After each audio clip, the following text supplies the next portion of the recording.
راستہ آسان ہو جائے، اللہ تبارک و تعالیٰ سے ان کا تعلق جو ہو جائے، جیسا کہ سورہ لقمان میں ایک جگہ ارشاد فرمایا گیا وَاتَّبِعْ سَبِيلَ مَنْ أَنَابَ إِلَيَّ، اس کی اتباع کرو جو اللہ کے دربار میں رجوع لائے، جو تمہارا تعلق اللہ تبارک و تعالیٰ کے دربار سے کرا دے تو تم اس سے تعلق رکھو۔ تو یہ صوفیہ، یہ مشائخ، وہ راستہ جو برسا برس میں طے ہو، یہ اپنی کرامت اور جو اللہ تعالیٰ نے انہیں مقام دیا ہے، سبحان اللہ، وہ سفر یہ آنن فانن میں کرا دیتے۔ اب آئیے ان حضرات کے اور کچھ کارنامے، یہ جو اللہ کے نیک بندے ہیں، یہ روحانیت کیسی؟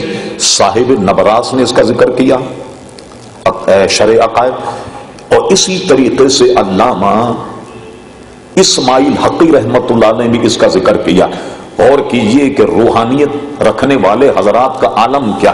ایک بہت بڑے شیخ گزرے علماء تو جانتے ہیں، حضرت قطب زمان، یہ سارے حضرات آئے تھے حضرت منصور حلاج کی سفارش کرنے کے لیے، اس کے بعد کا واقعہ اس میں موجود نہیں۔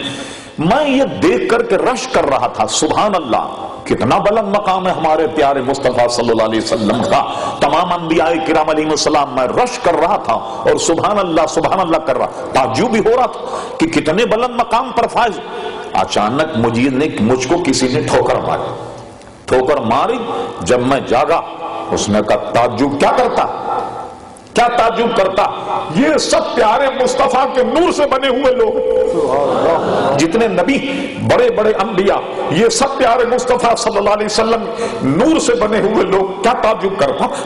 میں نے دیکھا، میں خواب دیکھ رہا ہوں اور یہ ٹہل رہا ہے، بتیاں جلا رہا ہے بیت المقدس کی، اور مجھ پر غشی طاری ہو گئی، ایسی ہیبت طاری ہو گئی کہ میں بے ہوش ہو گیا، اور بے ہوش ہونے کا جب ہوش آیا، وضو کیا، نماز پڑھی، میں نے تمام خدام نے اس کو تلاش کیا مگر اس کا کہیں پتہ ہی نہیں لگا۔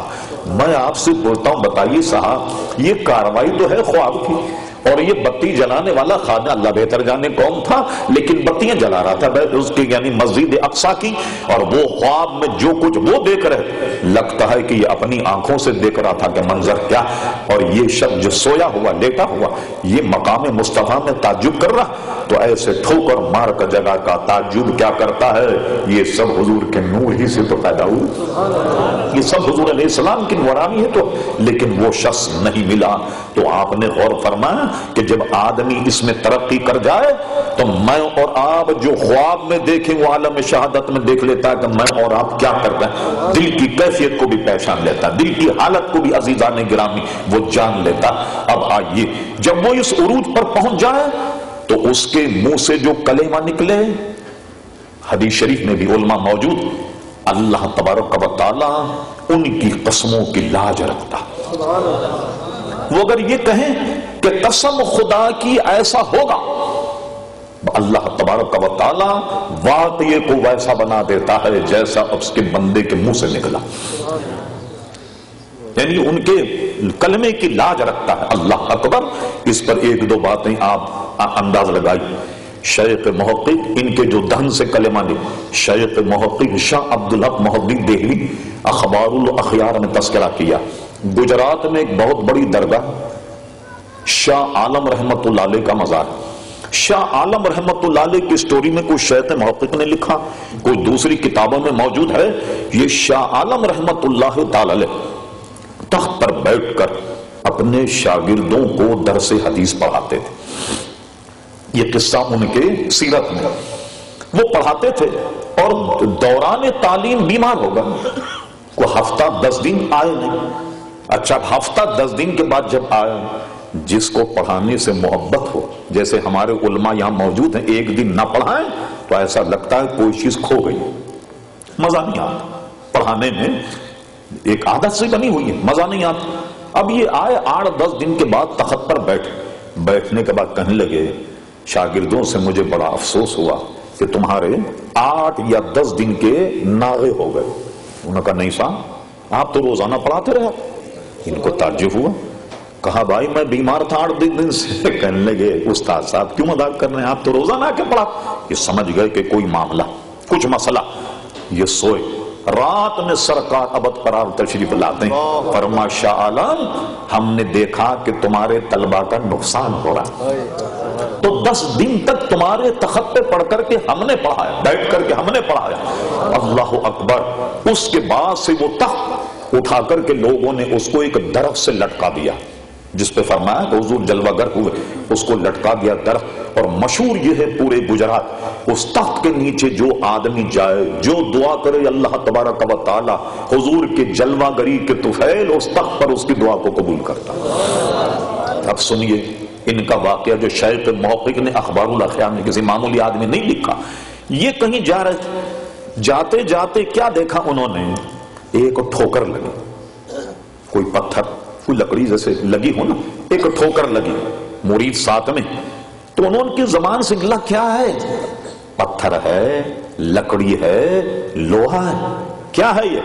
سبحان اللہ۔ شیخ محقق کہتے ہیں کہ ان کے زبان سے نکلنا تھا کہ تینوں کیفیت اس میں پیدا ہو گئی۔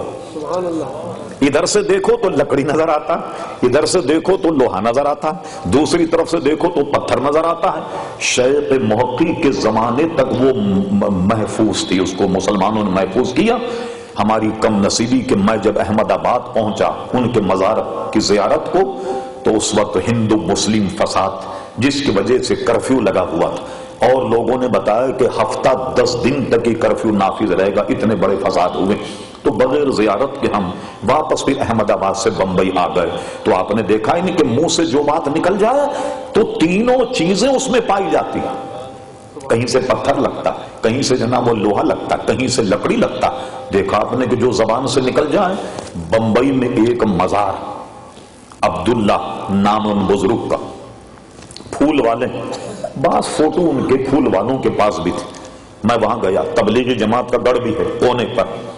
پھول والے سے میں نے پوچھا، کہنے لگی مزار تلاش کرنے میں گیا، اس لیے کہ میں نے ان کا نام سنا ہوا، تو مزار تلاش کر کے فاتحہ پڑھی۔ ان کا قصہ یہ ہے کہ اعلیٰ حضرت فاضل بریلوی ان سے ملنے بریلی شریف سے بمبئی آئے ملاقات کے لیے۔ اب کوئی ملاقات کے لیے آئے تو میں پوچھوں کہ کہیے صاحب چائے پیئیں گے، ٹھنڈا پیئیں گے، کیا پیئیں گے؟ تو ان بزرگ نے اعلیٰ حضرت سے پوچھا کہ حضور کیا سوڈا پیئیں گے، چائے پیئیں گے، کافی پیئیں گے؟ تو بزرگوں کا حال دیکھے فرمایا حضرت یہ تینوں باتیں آپ کے دن سے نکلی تو تینوں پلا دیں، کیونکہ یہ تینوں باتیں آپ کے دہن سے نکلی تو آپ تینوں پلا دیجیے۔ وہ بھی ایسے انٹرنیشنل بزرگ تھے کہ انہوں نے جناب چائے منگائی، کافی منگائی، سوڈا منگایا، اور تینوں کو کپ میں ڈال کر ملا کر کے دے دیجیے دیجیے۔ اب عقیدت مندی میں امام اہل سنت نے وہ پی لیا جس میں سوڈا بھی تھا، جس میں کافی بھی تھی، جس میں چائے بھی، تینوں چیزیں پی لی۔ آپ حیران ہوں گے کہ ان کے مزار شریف پر لنگر یہی چلتا ہے اس دن سے سوڈا اور جناب چائے اور کافی، یہ زائرین جتنے بھی آئیں تو ان کی خدمت میں یہ کپ پیش کیا جاتا، یہ لیجئے صاحب، اس سے ان کی ضیافت کی جاتی۔ اللہ اکبر۔ عرض کر رہا تھا ایک باطنی نظام ہے جس کا انکار ممکن نہیں، اور یہ وہ لوگ ہیں جس کائنات کو عزیزان گرامی چلانے والے، جو ہر دور میں یہ رہتے ہیں، ہر دور تک رہیں گے۔ ہاں جب اللہ کے نیک بندے دنیا سے اڑ جائیں، جیسا کہ حدیث شریف موجود ہے کہ ایک بھی اللہ کا بندہ دنیا میں ہوگا تو قیامت نہیں آئے گی۔ اذا زلزلت الارض زلزالها وخرجت الارض اثقالها وقال الانسان ما لها، پھر یہ منظر ہوگا کہ دنیا قائم نہیں رہے گی۔ تو میں عرض کر رہا تھا تصوف اور طریقت ایک ایسا سفر کہ کامل شیخ اگر مل جائے تو جو راستہ 40-50 سال کا وہ آنن فانن میں طے ہو جاتا۔ حدیث سے بھی مثال سن لیجیے، علماء موجود۔ حضرت ابو ہریرہ فرماتے ہیں کہ میں روزانہ اپنی والدہ کو دعوت ایمان دیتا، ہر دفعہ ٹھکرا دے۔ ایک مرتبہ میں نے حضور سے عرض کی یا رسول اللہ صلی اللہ علیہ وسلم ذرا دعا کیجیے، کیا مطلب ہوا کہ ذرا توجہ فرمائیے؟ تو فرماتے بس یہ کہنا تھا۔ جب میں گھر گیا تو میں نے دیکھا کہ وہ حمام میں تھی اور غسل فرما رہی تھی، اور غسل فرمانے کے بعد آئیں اور کہا ابو ہریرہ مجھے بھی وہی کلمہ پڑھا دو جو پیارے مصطفیٰ کا تم نے پڑھا۔ آنن فانن میں کائنات اس کی جو ہے آدمی کی بدل جاتی۔ مولانا روم رحمت اللہ علیہ اس مسئلے کو بڑے عجیب انداز میں سمجھایا۔ فرماتے ہیں کہ حضرت بایزید بستانی رحمت اللہ علیہ کا دور تھا، ایک غلط قسم کی عورت ان کے محلے میں آ گئی، شہر میں آ گئی،